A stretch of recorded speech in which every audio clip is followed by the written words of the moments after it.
Hi friends, again welcome to my YouTube channel. എന്ത് സംസാരിക്കണമെന്ന് എനിക്കറിയില്ല ഇന്ന് ഈ വീഡിയോയിൽ.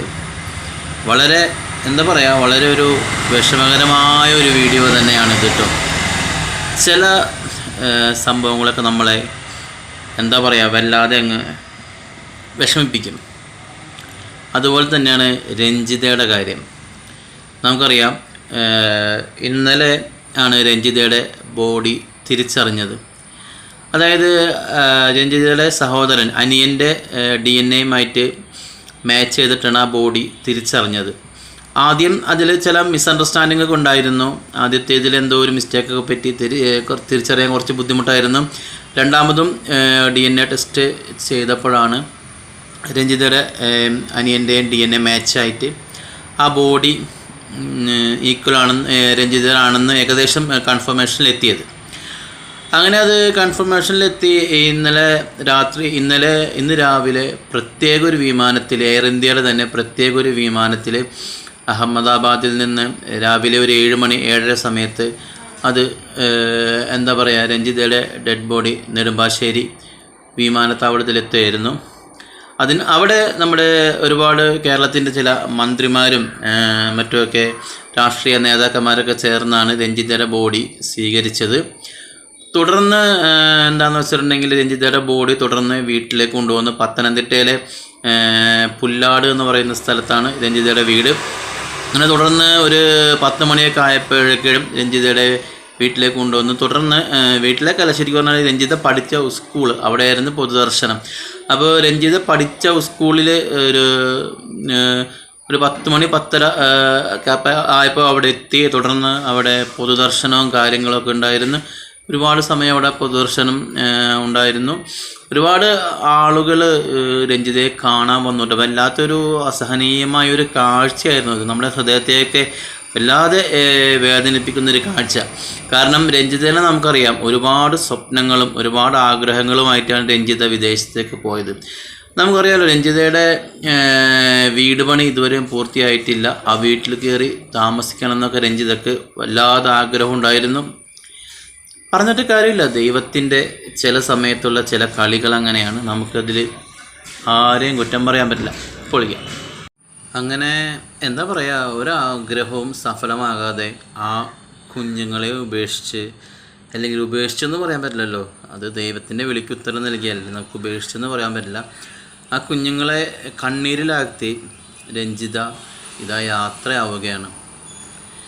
ഇപ്പോൾ രഞ്ജിതയുടെ സംസ്കാരം 4:30 എന്നാണ് നമ്മൾ പറഞ്ഞ് കേട്ടിട്ടുള്ളത്.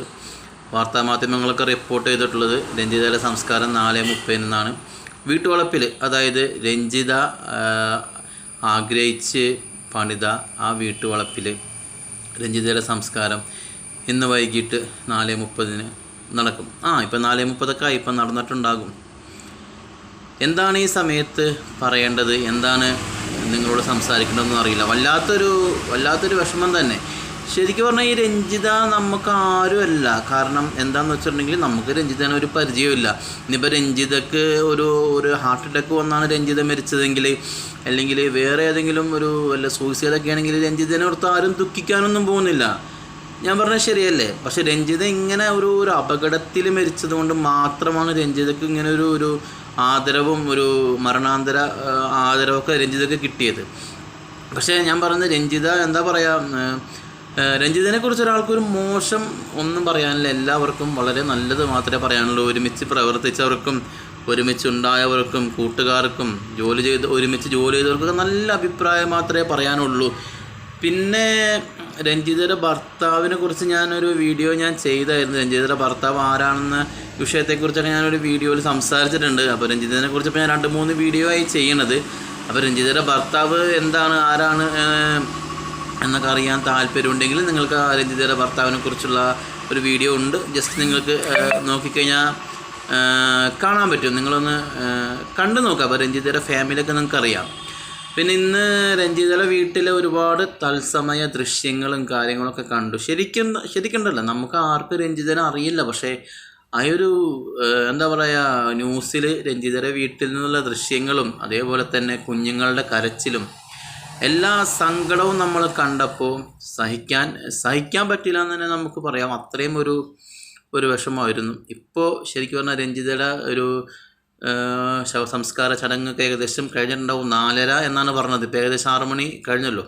അപ്പോൾ ഇപ്പോൾ രഞ്ജിതയുടെ ശവസംസ്കാര ചടങ്ങ് കഴിഞ്ഞിട്ടുണ്ടാകും. രഞ്ജിത ശരിക്കും പറഞ്ഞിട്ടുണ്ടെങ്കിൽ ദൈവത്തോട് ചേർന്നു. ഇനി എനിക്ക് പറയാനുള്ളത്, ആ ആത്മാവിന് ദൈവം നിത്യശാന്തി നൽകട്ടെ. നമുക്ക് വേറെ ഒന്നും ഈ വിഷയത്തിൽ സംസാരിക്കാനില്ല. ഇനി ഇതും പറഞ്ഞ് നമ്മൾ ഈ വീഡിയോ ഞാൻ വെറുതെ വലിച്ചു നീട്ടി വെറുപ്പിച്ചുകൊണ്ടും കാര്യമില്ല. ശരിക്കും പറഞ്ഞാൽ ഈ വീഡിയോ ഞാൻ ചെയ്തത് ആ ആത്മാവിന് വേണ്ടി ഒന്ന് പ്രാർത്ഥിക്കാൻ വേണ്ടിയാണ്. ദൈവം ആ ആത്മാവിന് നിത്യശാന്തി നൽകട്ടെ. നിങ്ങളെല്ലാവരും ഈ വീഡിയോ കാണുന്ന എല്ലാ സുഹൃത്തുക്കളും രഞ്ജിതയ്ക്ക് വേണ്ടി പ്രാർത്ഥിക്കാം. വേറൊന്നും പറയാനില്ല. Okay, bye. ഇനി അവസാനിപ്പിക്കുന്നതിന് മുമ്പായിട്ടൊരു വാക്ക്. രഞ്ജിതയ്ക്ക് വേണ്ടി മാത്രം പ്രാർത്ഥിച്ചാൽ പോരാ. രഞ്ജിതയുടെ കുടുംബത്തിന് വേണ്ടി, ഒരു രോഗിയായ ഒരമ്മ, ക്യാൻസർ പേഷ്യൻ്റാണ് എന്നാണ് പറഞ്ഞു കേട്ടത്. രോഗിയായ അമ്മ, പിന്നെ 2 മക്കളുണ്ട്, അതേപോലെ തന്നെ ഒരു അനിയനുണ്ട്. ഇവർക്കും വേണ്ടി പ്രാർത്ഥിക്കുക. ഇവർക്ക് ക്ഷമ ഒക്കെ കൊടുക്കാൻ പ്രാർത്ഥിക്കുക. Okay, bye guys.